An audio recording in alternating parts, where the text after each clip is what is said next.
Well, hello. Hank WEENA here, representing the third eye. Some say it's up here, but I think everybody knows where it is. Either they don't see it that way or not. But as part of the third eye, this is from the third eye, the short story. It's going to be in 2 parts. Called Now That's a Real Western. I call it by Hank WEENA. You know, the band can put out short stories too, and part of the eye is the newsletter. From the newsletter, there's some current events, poetry, short story, that kind of thing, aphorisms, haiku, selectivisms. I just made that up. I don't know what it means, but it sounds good, doesn't it? Okay, here we go. I'm just going to read it. Part 1. Now, that's a real Western. This is for the Western buffs. You guys know Ben Jonson and Jack Elam and John Wayne and who was that other guy? Oh, yeah, Gene Autry. Chuck Connors is the rifleman. You swish a basket and then get on the set and Dad, Dad, Dad, you're back. Remember, son, I love you. Remember the rifleman? I met him. I met Chuck Connors in Vegas. He was got a stiff neck looking up to him, shaking his hand. Met his son too, Andrew. Nice folks. That's what Ben Jonson said. Now that's a real Western. Actually, he said that to me at the Calneva Lodge, North Lake Tahoe. You know the Calneva, that was Frank Sinatra's old place. It's in Brockway, which is kind of like in the Calneva. It has in the swimming pool. It had Nevada and California. Then it had the underground tunnels. It's Frank Sinatra with the boys. You know, I mean the boys. They would be walking around and talking and deciding who's going to live and who's going to die. Something like that. Well, as the cinematic crew trickled in little by little, checking in first at the front desk, then at the Frank Sinatra's Circle Bar. Old Blue Eyes used to own that, Calneva. Old Blue Eyes, I had to sneak that in. Mal Monroe was there too. All kinds of stuff was going on. Ooh. If the Inquirer got a hold of that, some of the paparazzi, blood would flow. Ben said that he had come the previous night, but someone dropped the ball. As I was talking to Ben Jonson, you know, out in front of the Calneva, he was asking me about places to fish, and Ben Jonson was a real wonderful guy. Real wonderful guy.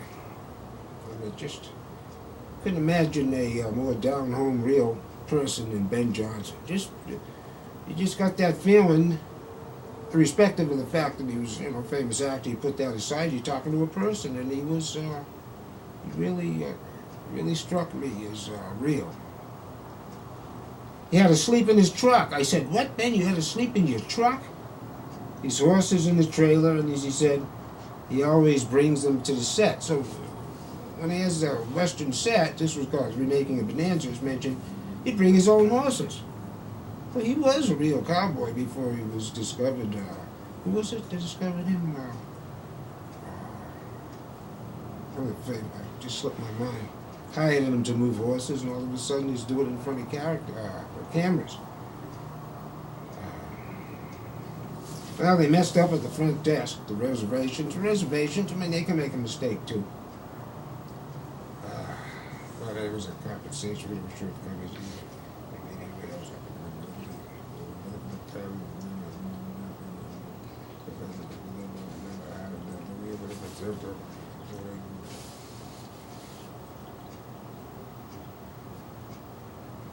Fingers are crossed, and all eyes on the obituaries.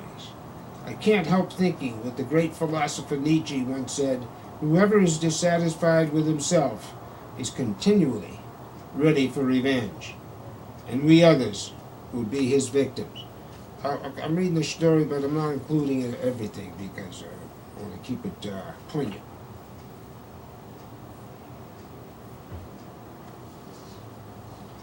To reveal in spirit the one Hyatt put on after the purchase from the King Castle of the airport.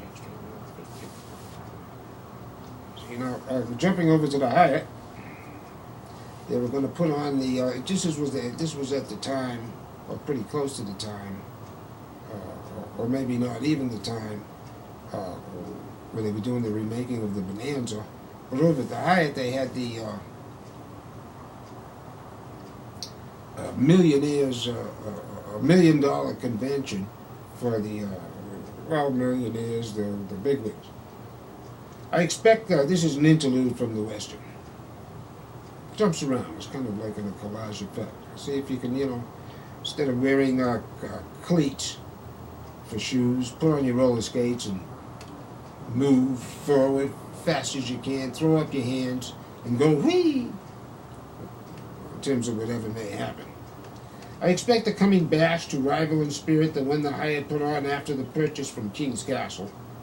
They said it cost just short of $1 million. Champagne limos from the Reno airport, dinners served on mirrors, the best chefs from all the Hyatts prepared them. So all the Hyatt chefs come flying in. Souffle, I will make a souffle, I will make a souffle, I will beat your souffle. I will have a pork roast just with salt and pepper, and then I use a cumin, and then we use beer. They do that in Bavaria, where I come from. Ja, das ist gut, ja, ja, du bist ein Herzen, ja, ja, du werden sehen, ja, ja, well, ich bin du Testerin, ja, ja, well, anyway. An extravaganza of conspicuous consumption, which the lake will never see again. Fingers are crossed and all eyes on the obituaries. I can't help thinking what the great philosopher said.